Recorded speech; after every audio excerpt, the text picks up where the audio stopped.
Bienvenue. Imaginez un peu le scénario. Une opération militaire américaine en plein cœur de Caracas. Le président vénézuélien capturé.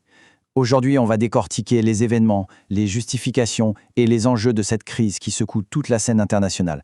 Allez, on plonge au cœur de l'action. Tout commence là, en pleine nuit. Il est 2 heures du matin, heure locale, quand la capitale du Venezuela est réveillée en sursaut. Et ce n'est pas juste un petit incident, non. C'est le tout début d'une opération d'une ampleur totalement inédite. Ce témoignage d'un habitant de Caracas, ça nous met directement dans l'ambiance, dans le chaos. Il faut s'imaginer la confusion, la peur, des bruits d'avions, des détonations qui déchirent le silence de la nuit. C'est comme ça que des millions de Vénézuéliens ont découvert que leur pays était la cible d'une attaque. Alors, pour bien comprendre comment une nuit a pu basculer aussi vite, on va revenir sur le déroulé très précis des toutes premières heures. Voici la chronologie de l'assaut. Ce qui est vraiment frappant, c'est la vitesse à laquelle tout s'enchaîne.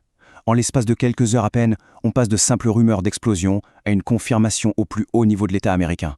Oui, une intervention militaire a bien eu lieu, et oui, le chef d'État a été capturé. C'est une escalade d'une rapidité absolument sans précédent. Comment est-ce que Washington justifie une action aussi radicale contre un État souverain? C'est ce qu'on va voir maintenant. Et voilà, la base de l'opération américaine, elle est d'abord juridique. Et ça, c'est un point crucial. Les États-Unis ne présentent pas ça comme une guerre, mais plutôt comme une gigantesque opération de police. L'objectif officiel, c'est de traduire en justice un individu, qui se trouve être un président, inculpé par la justice américaine pour des faits extrêmement graves. Le mot-clé ici, c'est narcoterrorisme.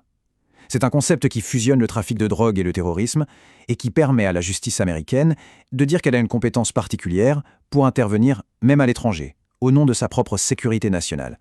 C'est un outil juridique très puissant. Ah, et cette citation du vice-président, elle ajoute une deuxième dimension, et une dimension beaucoup plus explosive. Parce qu'au-delà du narcotrafic, il y a cette question du pétrole volé. C'est un argument qui mélange justice et intérêt économique, et qui va, bien sûr, jeter de l'huile sur le feu des accusations d'impérialisme. Pour Washington, l'affaire est entendue. La capture de Maduro, ce n'est pas une fin en soi, c'est le début de quelque chose de nouveau, une page qui se tourne pour le Venezuela. C'est une vision assez optimiste qui, comme on va le voir, est très, très loin d'être partagée par tout le monde. Alors, du côté de Caracas, comment est-ce que le gouvernement vénézuélien, ou du moins ce qu'il en reste, a réagi face à cette situation de crise absolue? La toute première réaction, c'est le choc et l'incertitude la plus totale. C'est la vice-présidente Delcy Rodriguez qui prend la parole. Et elle ne fait pas que dénoncer l'attaque, elle admet aussi qu'elle n'a aucune idée de ce qu'il est advenu de son président. Ça demande d'une preuve de vie, c'est un véritable acte de défi lancé à Washington. La contre-offensive du Venezuela se joue en fait sur 2 fronts. D'abord sur le plan interne, c'est l'état d'exception, l'appel à la mobilisation générale. Et puis sur le plan externe, c'est l'accusation de crimes de guerre et un appel direct à l'ONU. Le Venezuela se positionne très clairement en victime d'une agression illégale. Bien sûr, cette crise ne concerne pas seulement Washington et Caracas. L'intervention américaine a provoqué une onde de choc mondiale quasi instantanée et a profondément divisé la communauté internationale. Ce qui est assez fou, c'est de voir à quel point la fracture est immédiate. D'un côté, on a un soutien quasi isolé à l'action américaine. Et de l'autre, un front très, très large qui va bien au-delà des alliés habituels du Venezuela. Des voisins comme le Brésil, le Mexique et même les partenaires européens de Washington, tous condamnent ou au minimum appellent à une extrême retenue. Certains, comme l'homme politique français Éric Ciotti, voient l'événement comme une libération, la fin d'une dictature.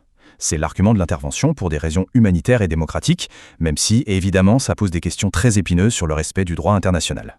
Et pourtant, issue du même camp politique en France, Marine Le Pen exprime une position radicalement opposée. Pour elle, le principe de souveraineté nationale passe avant toute autre considération. Ce contraste est fascinant. Il montre bien que ce débat dépasse complètement les clivages politiques traditionnels. Et les réactions sont vives. La Russie parle carrément d'agression armée. Le Brésil, un géant régional, dénonce une grave atteinte à la souveraineté. L'Union européenne, plus mesurée, rappelle les grands principes du droit international. Et la Colombie, la voisine directe, prend déjà des mesures concrètes parce qu'elle anticipe les conséquences humaines d'une telle déstabilisation. Mais bon, pour vraiment comprendre cette crise explosive, il faut regarder au-delà des événements de cette nuit. Parce que derrière tout ça, il y a des décennies de tensions et des enjeux bien plus profonds. Et voilà, on est au cœur du problème.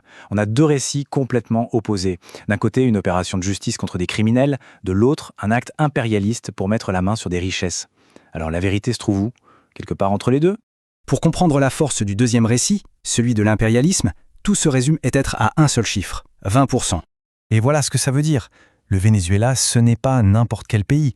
C'est le pays qui possède les plus grandes réserves de pétrole au monde. Forcément, cette réalité économique massive, elle alimente les soupçons que les vraies motivations de l'intervention ne sont peut-être pas celles qui sont affichées officiellement. C'est la question fondamentale que pose toute cette crise. Elle met en balance le droit international, la souveraineté des nations, la lutte contre le crime et les intérêts géostratégiques. Il n'y a pas de réponse simple. C'est sur ce dilemme extrêmement complexe que les relations internationales des prochaines années pourraient bien se jouer. Merci d'avoir suivi cette analyse.